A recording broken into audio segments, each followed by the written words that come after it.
But another level done. Getting ever closer to the finish. Alright, where do I want to go? This will take me back.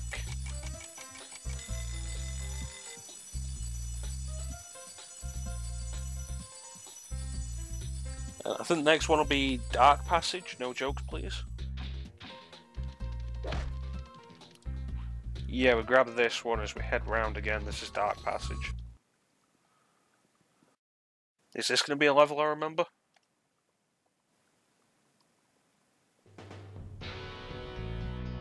Yes, yes it is. The gimmick of this one is certain enemies only get big in the darkness. But we need the light to keep them small. There. But yeah, like that was rude. But yeah, no. I found the original series held up very well. Watched it on Netflix actually. They got it on Netflix. All 3 seasons remastered. Looks really nice. Did a good job with it. The enemies here can be quite frightening, but you should watch the fools. I'd rather flame the fools. Now you're thinking.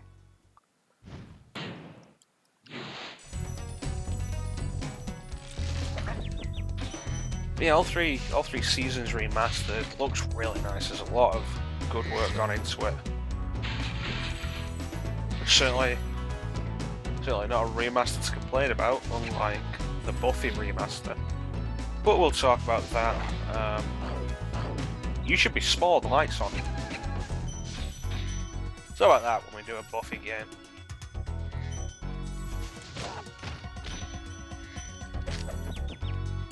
The good news is the dogs, even in the darkness, can still be flamed.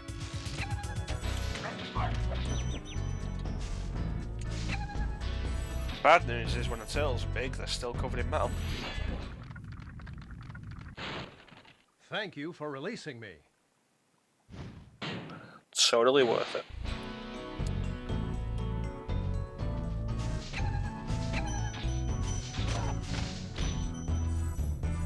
So I finished the original series. I was actually intending to go through the animated series, which I've never actually seen before. But it looks like they're taking it off Netflix, unfortunately.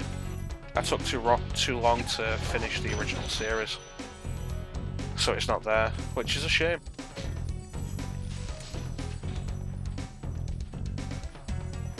Because I know Star Trek was surprisingly popular. Nobody expected it to be as popular as it was. And stadium reruns for years.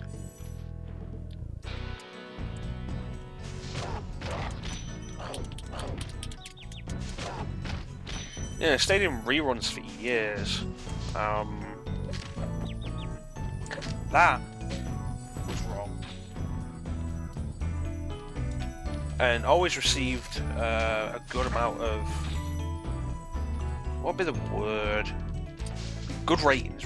Always received good ratings on reruns. So they decided, rather than spend the time and the money to build new sets and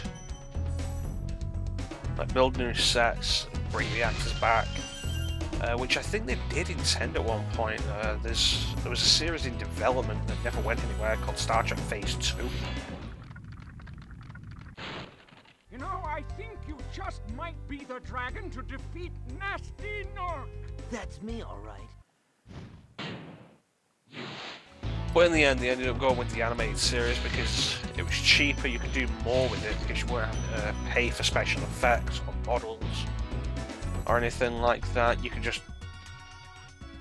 It was a cartoon.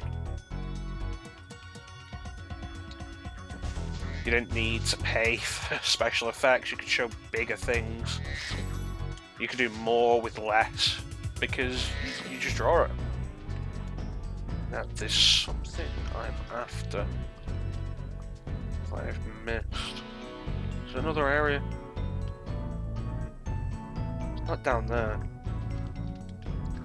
So yeah, so they did at least 2 seasons, possibly 3 of the animated series, I'm not entirely sure. And then of course there were the movies, and the movies were pretty popular. Up there, that's where I want to go.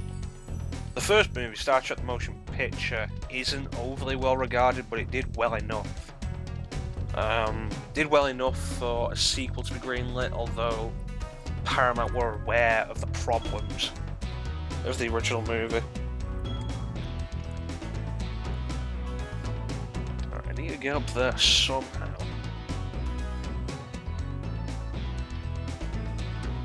Paramount were aware of the problems. There we go, that's good. Problems with the original movie, so they hired a completely different guy to take care of it. They shoved Gene Roddenberry upstairs because, well, he was a good ideas man. Giving him as much control as they did on the original movie was not a good idea. They were aware of that. And the result, in the end, was Star Trek II: The Wrath of Khan, which, rather than being a good Star Trek movie, is actually just a fantastic movie.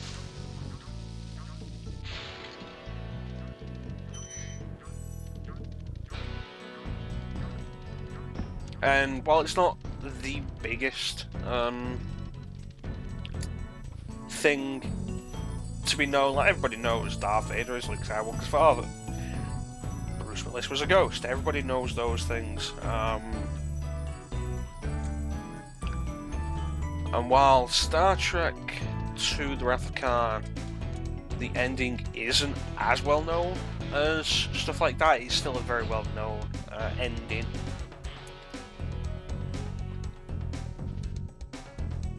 It's probably some of the best acting William Shatner ever did.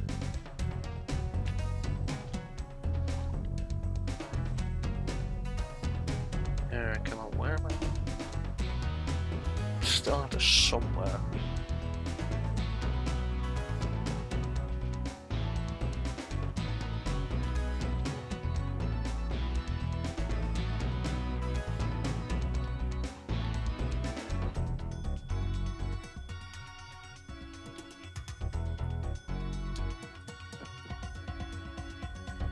Is there any way but down now?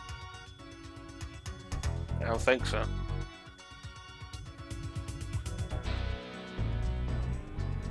Into the Abyss from Soul Reaver.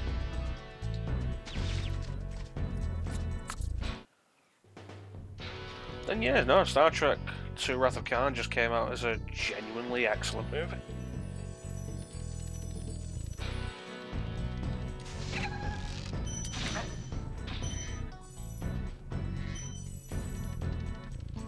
And of course at this point, oh there we go, that's probably what I want. At this point we do have the whole idea of the odd-numbered Star Treks are the bad ones. Which, yeah, it holds some merit, although I don't think any of the original series movies got as bad as Star Trek Insurrection.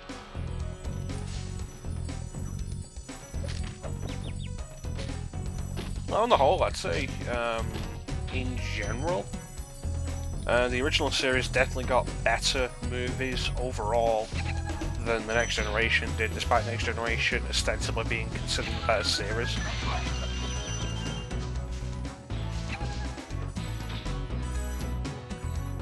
Yeah, I don't hate Generations like a lot of people do.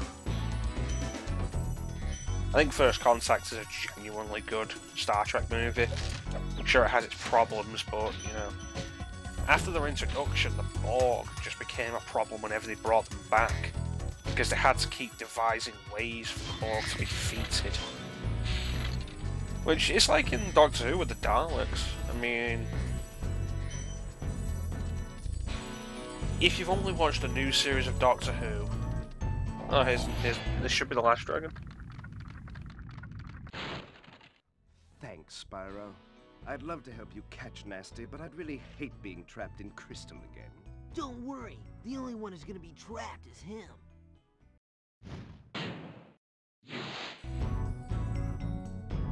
So if you only watch the new Doctor Who, if you watch the first season of it, that was not right.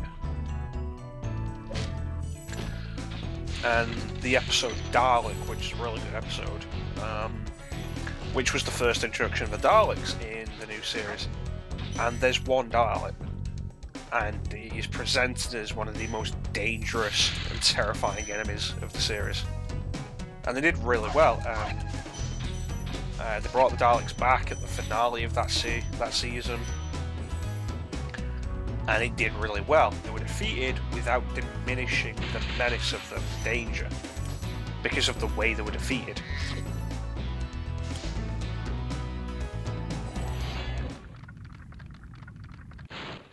Thank you for releasing me. But then every time they brought them back, they had to be defeated again. How do we defeat them again? And over time, as they just kept being defeated, the menace just kind of waned. And every time they show up, we just keep beating them.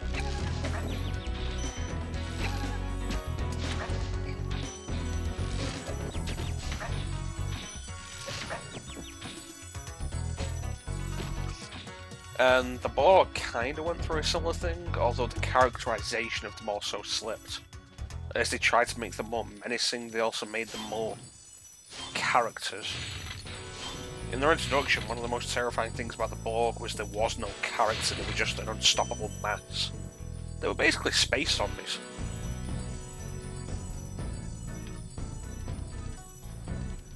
Like, they just keep coming, you couldn't really stop them, there was no identifiable intelligence behind them. Instead of feed, it was assimilate. Just that kind of thing. And one of the most problematic things First Contact did was introduce the Borg Queen, which you put a face and a controlling intelligence behind the Borg, which in the long run weren't the best idea. And the last one.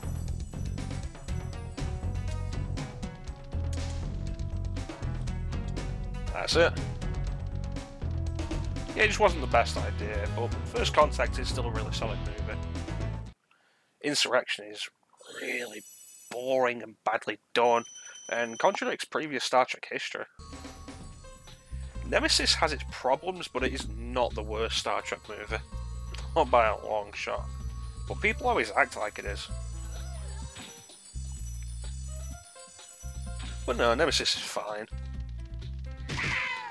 It's not amazing, it's not awful, it isn't as bad as Insurrection is. It's fine.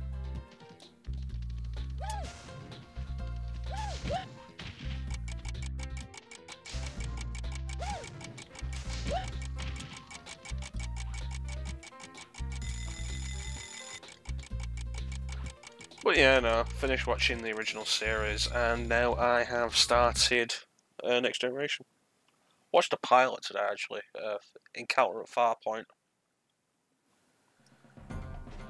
It's pretty good. Realised that Hiroyuki Tagawa, I think it is, the guy who played Shang Tsung in Mortal Kombat, is in it. And he looks very different. Like, it's 87, so you're looking like 8 years before the first Mortal Kombat. I missed the Lighthouse. I'm gonna have to start this one again. Like 8 years before Mortal Kombat, and he looks very different. But he's still got that recognisable voice. Well, so you got Michael Bell in that episode as Zom or Zorn, forgot.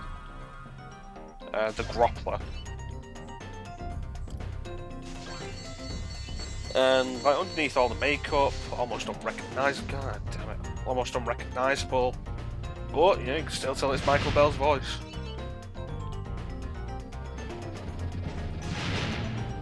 Okay, did I miss that? No, I got it.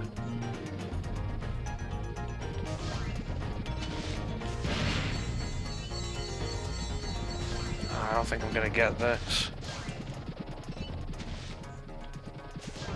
It was pretty good. Some weird differences from later in the series, but that's just generally how you go with the pilot. Mostly costume stuff. So like you go back and watch the pilot of Friends and see how different everyone looks there.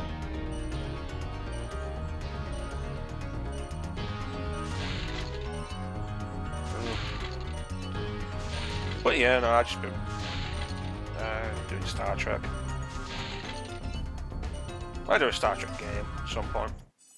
Yeah, do this again. Get the trains.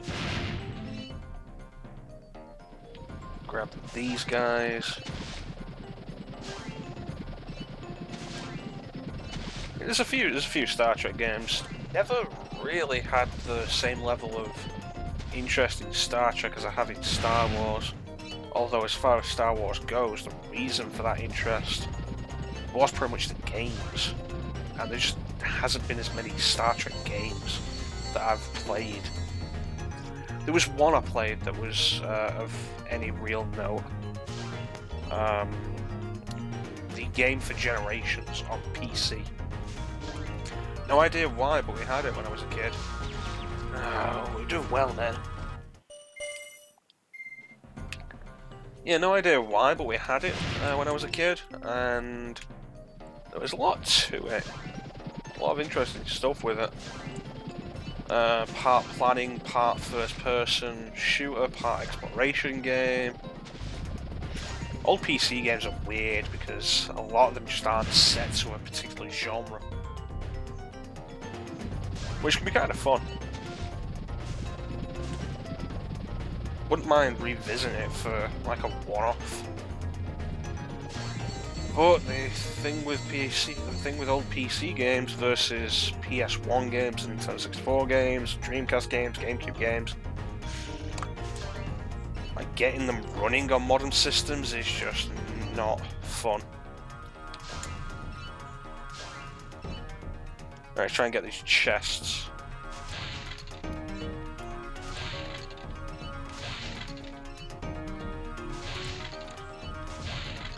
And we're actually been speeding up because we've still been going here.